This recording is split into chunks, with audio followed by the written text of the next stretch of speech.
You will fail. So what? Everybody does. But your gym, your watch, your yoga pants, they pretend you won't. So when you miss a day, eat the pancakes. Give up on a workout? You failed? Seriously, what the hell? We're Body. We've been a part of that too, but not anymore. At Body, we're rejecting perfection and embracing reality. Not in a Pizza Monday kind of way, in a loving your whole life kind of way. In a, this workout is fun and it's okay if I take a week off kind of way. In an, I'm eating healthy and it's okay if I indulge kind of way. In a, I like myself no matter what kind of way. Yeah, you will fail. We all will. But we're not going to let that be the end. You see that? We're already making progress. So let's keep going. We are Body. Start your free trial at body.com. That's BODI.com.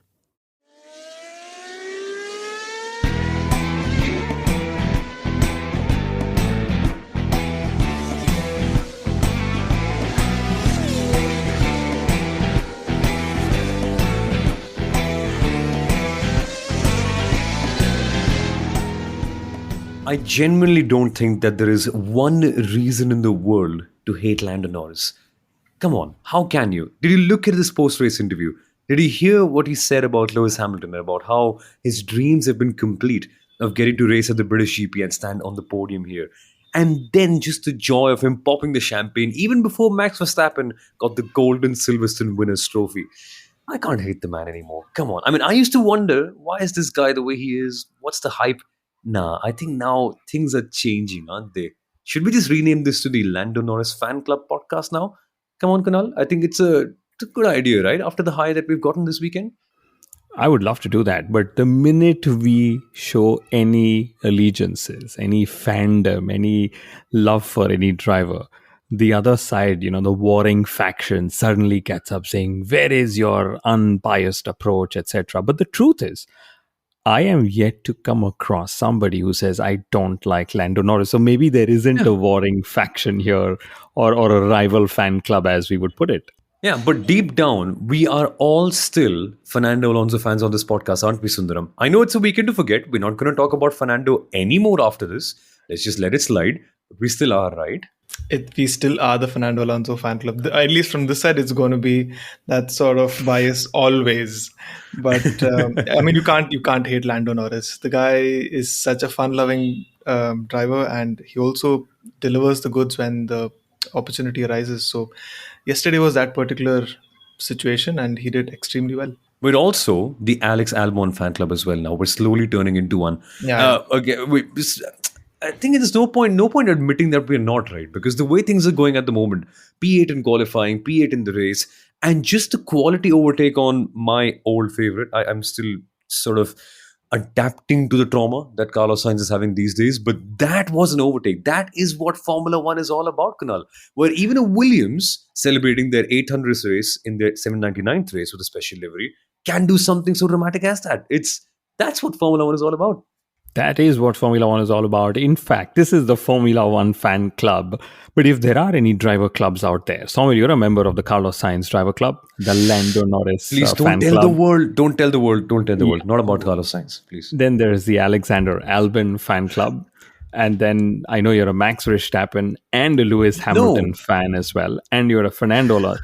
Basically, I think you're a fan of 19 drivers on the grid, and that's what makes you and all of us neutral. We talk good about them when we have to. And yes, the limelight is on Lando Norris. How on earth did he and McLaren and Oscar Piastri do what they did at Silverstone?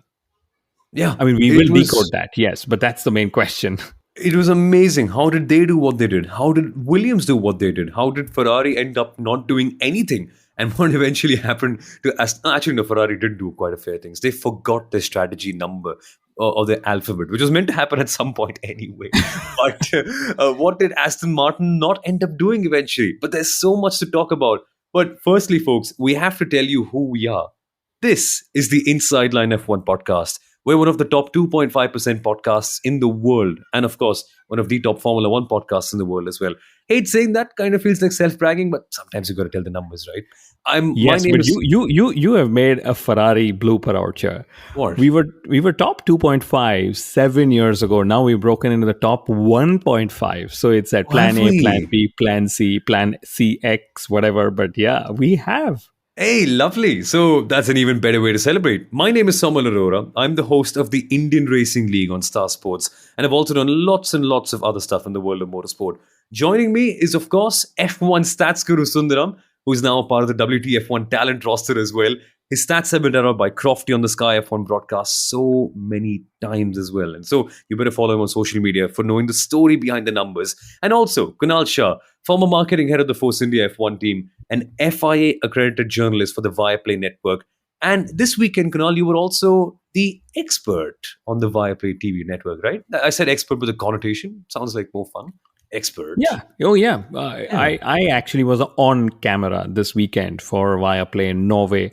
It was a lot of fun. I got to literally sit with lots and lots of data, like I used to do in the good old days, and dissect what's happening, why is it happening, why will certain things not happen, etc. Which is why, it'll be great to add on a lot of data points to the questions you asked. Why did McLaren do, oh, how did McLaren do what they did? How did Ferrari do what happened to Ferrari eventually? And Albon, and just so many exciting narratives. Oh my God. That was, if we were to just call Formula One as everything below, P2 in a race and below, I think it was probably the most exciting race. It's the fourth time in succession. So 4 races in a row, we've had a different driver from a different team Yeah. finish in P2.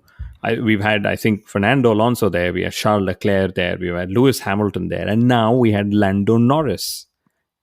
And how did Exactly. that happen? That's exciting to actually dig in through and debate that. Let's get to that right away because Sundaram, let's focus on this aspect, right? If you take Max Verstappen away, Formula One is literally having its most golden period where it could be either of McLaren, Mercedes, Ferrari, or even Aston Martin, and sometimes even Williams pitching in their nose somewhere in the middle as well in that whole fight. What more could you ask for? Honestly, what more could you ask for? That's why I think this is the most competitive grid that we've seen in quite a while. And the fact that literally all teams are scoring. I think all the teams have already scored points this year, which is Yeah. some sort of a rarity that you don't tend to see a lot. And the fact that you see a team like Williams actually being strong around certain circuits is so nice to see. And the sort of fortunes that McLaren have had, I mean, preseason testing, they were literally nowhere. We had Craig Scarborough on the podcast, and he was disappointed or surprised Yeah. at the direction McLaren went and the way they've turned that around just by a couple of upgrades. And what I'm really happy to see is those upgrades were finally delivered to Oscar Piastri as well. And even he is able to show the sort of performances that Lando was able to do in Austria. And I think the biggest Yeah. takeaway for me, I think a lot of questions were around if that pace was just a one-off in Austria. But the fact is, Austria and Silverstone are so contrastingly different circuits. One with many long straights and slow corners where traction is more important. And here in Silverstone, downforce is more important because you have so many high-speed corners. And McLaren has been dominant. And I wouldn't say dominant, but I would say they were really quick across both circuits. So it's not just luck, it's pure pace. And it's great to see many teams actually trying to chip in into that P2 P3 battle. It's great. Hey, P1 battle. We're only commentating on Formula 1.5. Yes. F1 does not exist anymore. That's a different league. We have to give 30 seconds to Max Verstappen. I think let's clear the obligation right away. What a drive at the start as well. Amazing. Totally calm when the restart, when the first start happened and he got passed by Lando Norris. That's the sign of a champion. Wasn't phased all along. And he didn't take 2 qualifyings to make sure that his qualifying was correct, unlike his teammate. So that's the 30 seconds of glory that Max Verstappen deserves. Man, just leave the sport. You have nothing to prove, my friend. Go away. But let's... No. He should go on and make history. No, come on. Do the whole streak and remember, win all the races he can. I loved it. Let me put it this way. Qualifying was another Max Verstappen special. He was 2.5 tenths ahead of Lando Norris, but those 2.5 tenths was was Max Verstappen. There was literally there was turn 6 and turn 15 where he made up on all his time against Lando Norris. So, actually, the way I was reading the data, Norris could have almost been on pole, right? But it Yep. was Max Verstappen who could eke out that. And I love it. I mean, we all, I'll put it in our personal perspective. We all strive to be the best version of ourselves every day, right? Imagine you actually do that and you achieve your goals and targets every single day that you do that. Max is doing exactly that. It's superhuman effort to do that across different circuits, across Yep. different challenges, variables, weather conditions, all of that. That's why I absolutely love what Max Verstappen is doing. And let's remember, I was enjoying the same thing when Lewis Hamilton was doing what he was doing, when Sebastian Vettel was doing what he was doing, when Michael Schumacher was doing what he was doing. And it's about watching a man and his machine in sync, in unison, beating everyone they can. That too with an injured hand, Sundaram. I mean, supposedly he does have an injured hand, but it doesn't really seem to be affecting his driving. I think he's generally in a very nice mood, as we kind of came to know in the post race press conference. He's off lately. He's been in a nice mood. There's literally not a lot of swearing and everything. But two important stats. I wouldn't say one is particularly important. One is a little useless in my opinion. The fact is, Max Verstappen has won the last 13 races that have happened on clockwise circuits. And I initially thought this was a very useless stat, but the fact is he's really going for it. And the next 4 races are also on clockwise circuits, and it really does not look like that he's going to be stopping anytime soon. He's going to be taking all the records, he's going to be going past all the milestones. And another important milestone is Verstappen has won the last 5 races from pole position. And the last time that actually happened was Michael Schumacher in 2000, 2001. No other driver has had 5 consecutive poles and converted them to race wins. Wonderful. What a stat. Ask Leclerc about it. Ask Leclerc about it. Clearly. My word. But yeah, the clockwise point. It's interesting you mentioned that. We also need to now dig down and find out what's the streak for the most number of consecutive wins at any clockwise circuit. Because now Red Bull are He breaking already owns it. everything. He already Oh, he owns does? it. He already, I think he did that. I think 8 was the record which Alberto Ascari set in the early 1950s. I forget right now the exact season, but 8 was the record, and Verstappen's now on 13. Incredible. Man, that is some digging to do, dude. That Yeah. Which is why Max Verstappen should stay. I would love to see. Imagine whoever challenges Max Verstappen and is able to beat him and win. Imagine the rise of that story, or the rise of that hero, the rise of that team. That's the Right. story. That's the narrative that I'm now going to look out for. Do I want him beaten? No, but the whole journey for somebody to get there. It's the same thing, right? The way Max became a Hamilton beater. Who is going to be the Verstappen beater? Could it be Lando Norris? Could it be Oscar Piastri? Lots of narratives from the British Grand Prix. My mind still goes back into how did McLaren do it. And McLaren, actually, there are two very interesting data points. Their old spec car, before all the upgrades came, in Barcelona, which is again a high-speed sequence circuit, they were really quick out there as well. But they were in the lower side of the top 10. In Yeah. Silverstone, with the upgrades, they were at the sharper end of the top 10. That's one point. Second is they actually had the best cornering efficiency of the top 5 teams. And the difference is, like, for example, Mercedes has a 23% cornering efficiency with their setup from qualifying, but McLaren had a 20. So Mercedes at 23, McLaren at 26. So Wait, even what- with the 3 What does cornering efficiency like properly mean in that regard? means that McLaren were actually quicker in the high speed sections. How do you measure when you say somebody's quicker in a high speed section? You can measure them lap time wise, you can measure them percentage wise. So when you do an absolute percentage, it was actually Mercedes. I still remember till they came to Maggots, Beckett's, and Chapel, George Russell was almost a little bit ahead. It was 0.02 seconds ahead of Lando Norris. It was then through the high speed sections and through Stowe that Lando Norris made up 90% of his 2/10s on George Russell. So anyway, it was this high-speed cornering efficiency that worked in qualifying. It's the same high-speed cornering efficiency that helped Lando Norris keep Lewis Hamilton at bay. We could see Lewis Hamilton try different lines, different corners, but Lando could just hammer it in there. And the one question, Lando said going on the hard was the wrong tire. I have two ways to look at it. We will never know. Now it's just an opinion. Firstly, if he was on the soft, then the question is, could he have challenged Max Verstappen for the Yeah. win? Because he was very, very close on, race pace as well. But, even if he would have challenged, I still believe Max would have overtaken him on track because it's just Red Bull is a far more efficient car. But on the hards, for him to keep Lewis Hamilton on the softs behind was Yeah. pretty epic. And one of the only reasons he could do that is the McLaren was actually better in switching on their tires, the hard tire, whereas Lewis's soft tires, after a couple of laps of chasing Lando, were short. I have an interesting point on this because this is something even Crofty mentioned on the broadcast that McLaren is pretty good in switching on their tires.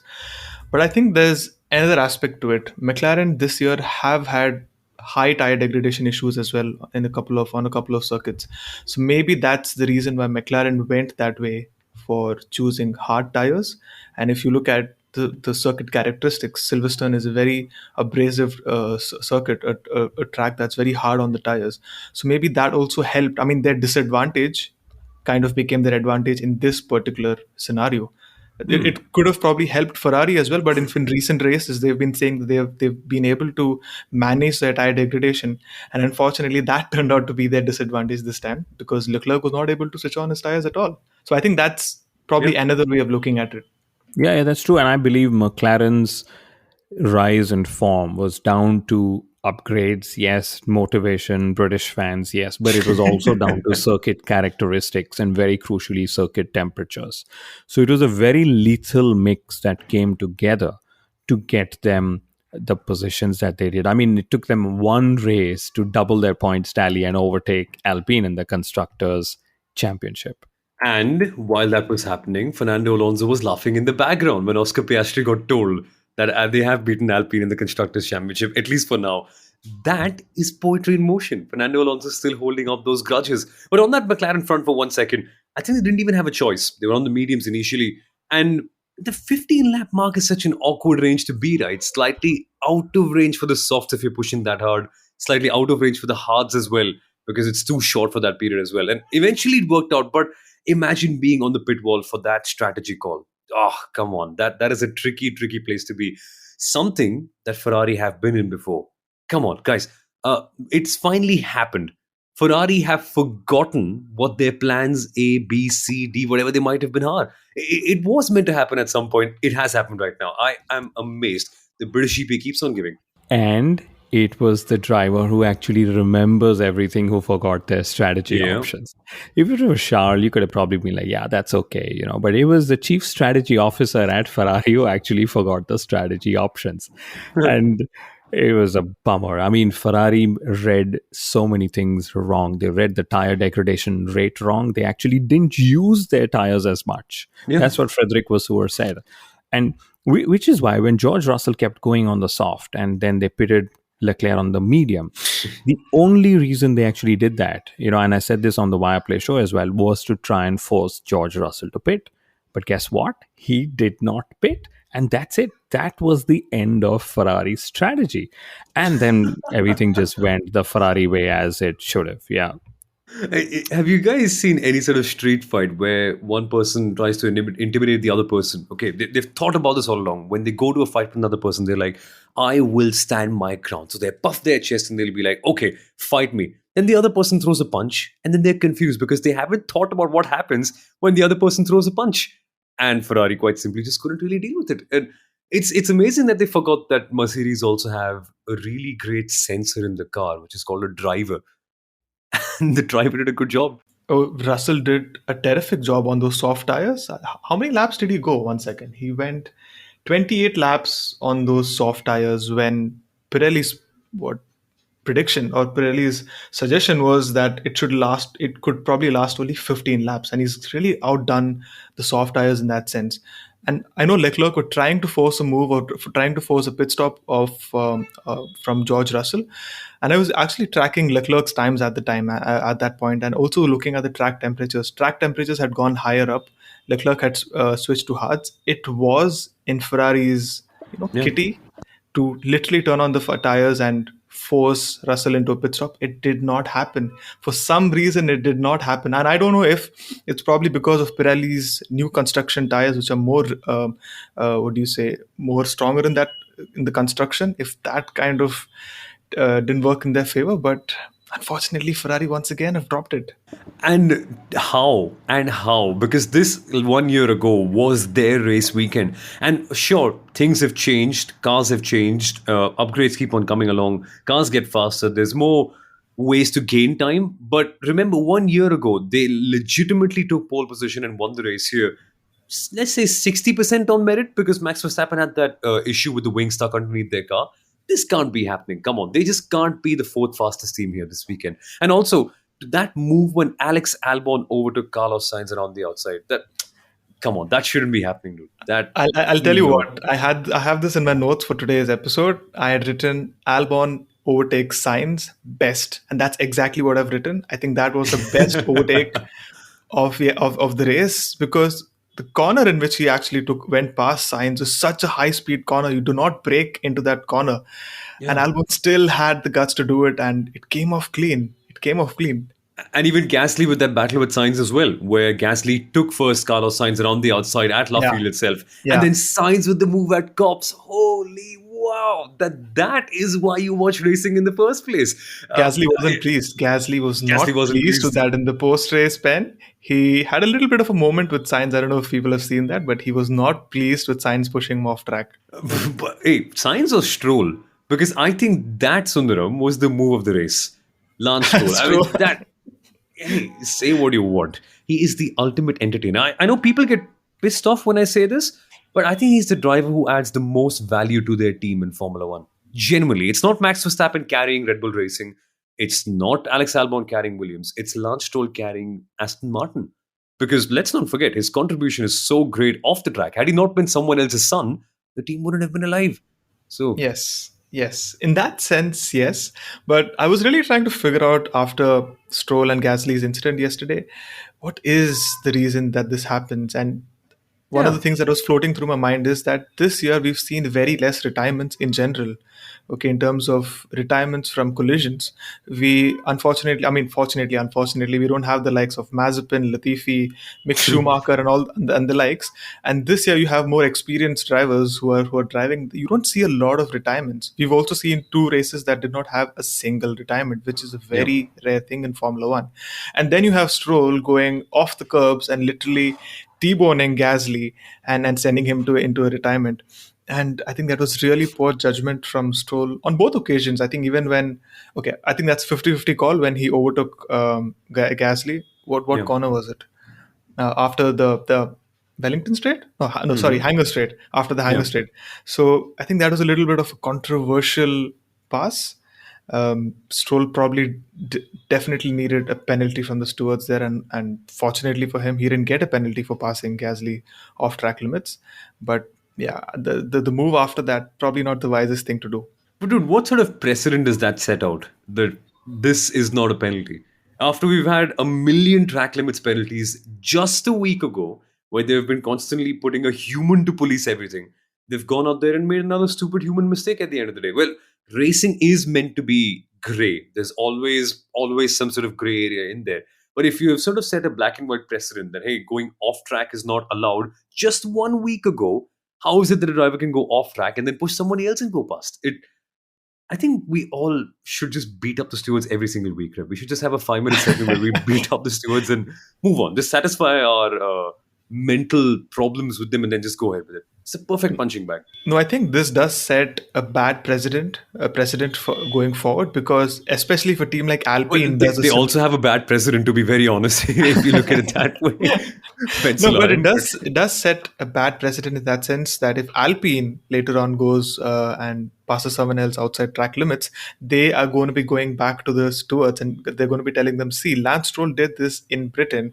Why are we being penalized? And in that sense, that's why we ask for more consistency in the application of the rules. Just last week, when we had close to 1,200 potential violations, 83 Yep. laps deleted in the race itself, and then you go and have this, which I think was pretty straightforward.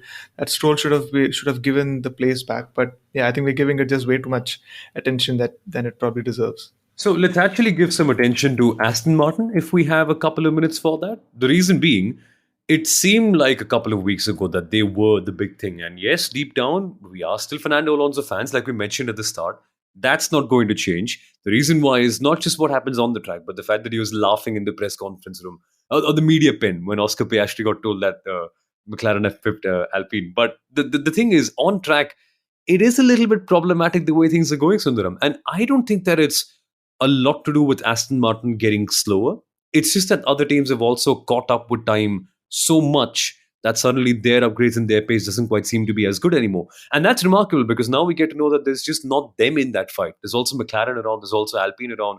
Williams sometimes will be poking their nose in. So, if anything, I think the stakes are higher, and more than anything, they need two quality drivers to extract the pace out of that car, not one. Oh, that's a brilliant point that you made, because I think we've kind of realized, and even the other teams have realized, that Aston Martin made the most of their pace advantage to the through the first half or first few races of the season.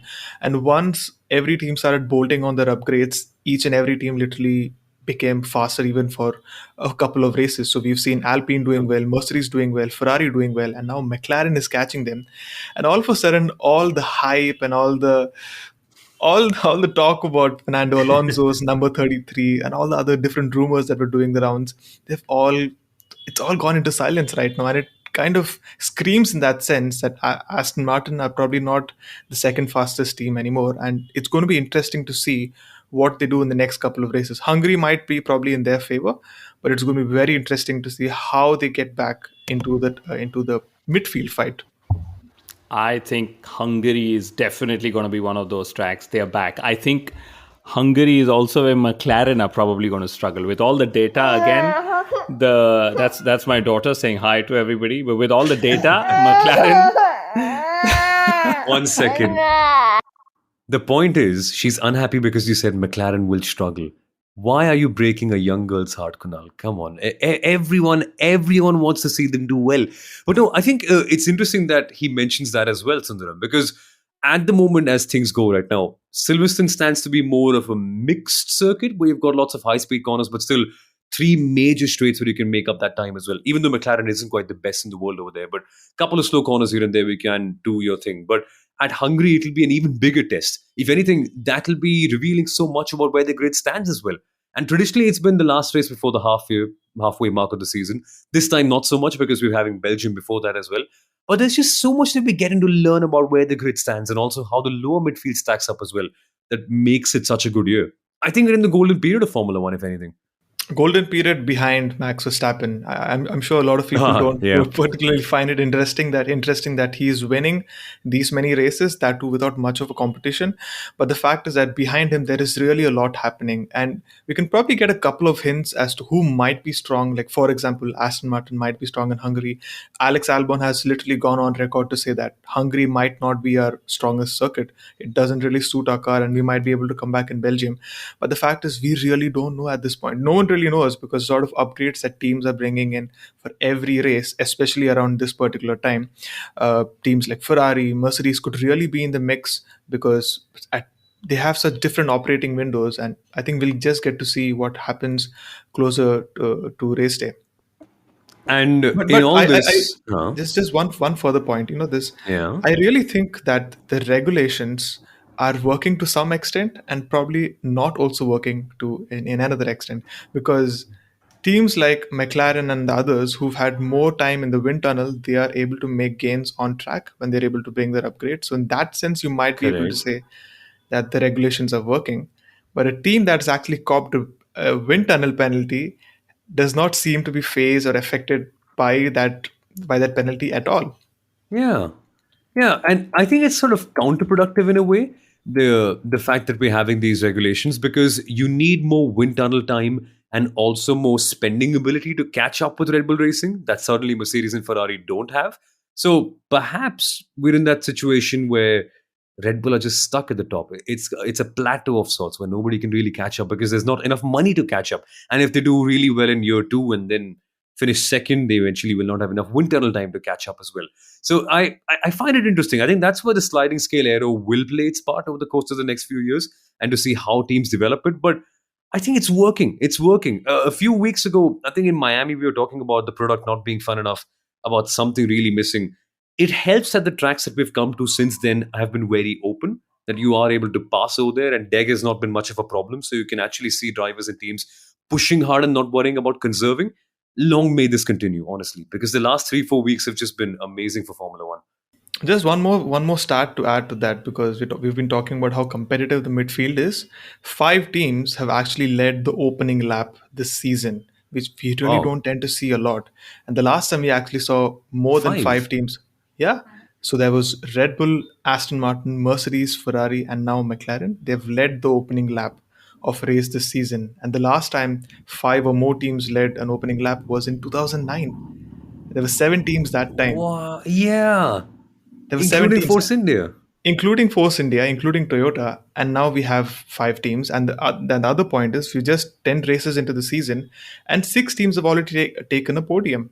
Not bad, dude. Not bad. It's yeah. I think let's just forget Max. Honestly, acknowledge the greatness and forget him. But you can't forget him for one simple reason.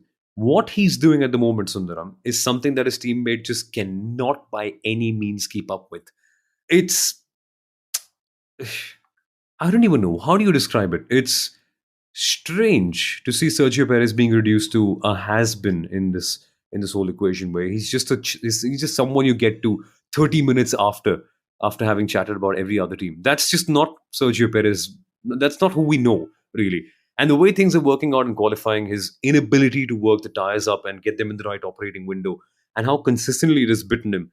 I wonder if it's just that now, because it seems surely it can't happen for 5 races in a row, right? Surely it can't be the same problem all over again. This time, of course, it was that he got caught out by the track evolving in qualifying, and he just wasn't there at the right place at the right time. But nevertheless, it's just absurd. And imagine how much mental pressure that generates, especially when you're in a team at Red Bull Racing that is known to put the axe out very, very quickly. So, at what point does he start to, I don't know, lose confidence in that regard? Because surely that you can't still have confidence to that same level if you're just 5 races down without getting into Q3, especially in a car that's dominating and winning the Constructors' Championship single handedly with the other driver. I think that's the biggest pain point for him at this point of time. And having these sort of situations doesn't really bode well for him, especially in a team like Red Bull that has been known for chopping and changing, especially when there's a difficult period for a driver. And although Christian Horner and Helmut Marko do say repeatedly that we're completely backing him, we've seen them, uh, what do you say, remove drivers, or demote them to the junior team despite saying all those things. And what Perez, I think, is really lacking right now is a little bit of momentum. And we said those very same things. It's surely he's not going to miss Q3 after it happened the second time, but then third, fourth, fifth, it's happened for five consecutive races, and that's actually, trickling. That's actually carrying forward to the race as well, because in the last five races he's just taken 51 points. Verstappen, on the other hand, he's taken 136 points. So it's really not working for him. And he's actually gone on record to say that we have a few ideas on what we need to fix. And he specifically did not say that it's his own mistake or some faults in his driving. So he says that we need to change a couple of things. I'm in the simulator this week to try and find a few fixes to that. But it's going to be really crucial for him to get into Q3 firstly, and then put a good qualifying spot in Hungary. And guess what? Daniel Ricciardo is going to be in the car tomorrow. And that is going to be fun to evaluate, to see how well he does in a modern day Formula One car. And I'm sure when Helmut Marko came on the show and he mentioned that Ricciardo's doing that test and they're going to evaluate him, Red Bull will be keeping all their eyes peeled on there, because it's not a problem right now, but eventually when the others will catch up, when McLaren's pace will be more consistent, when Mercedes will finally find out if their car is good or not, they will need two drivers.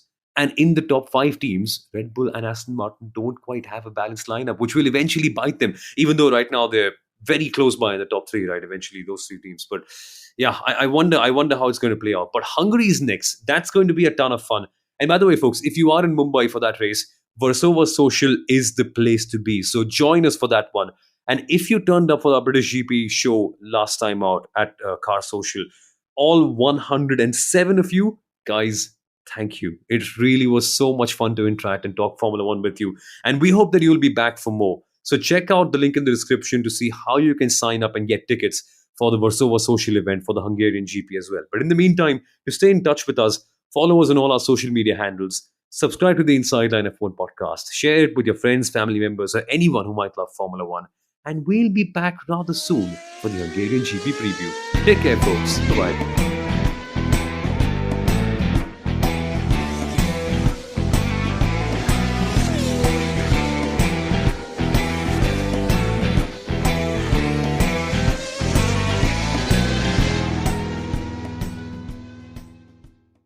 You want to get in better shape, lose weight, and get healthy, but every time you try, it only lasts a few weeks. Well, guess what? It's not your fault because it's super f***ing hard. I'm Carl, the co-founder of Body, BODI.com. Here's the secret. Most workout programs and diets don't work long-term because they're not designed to fit into your life long-term.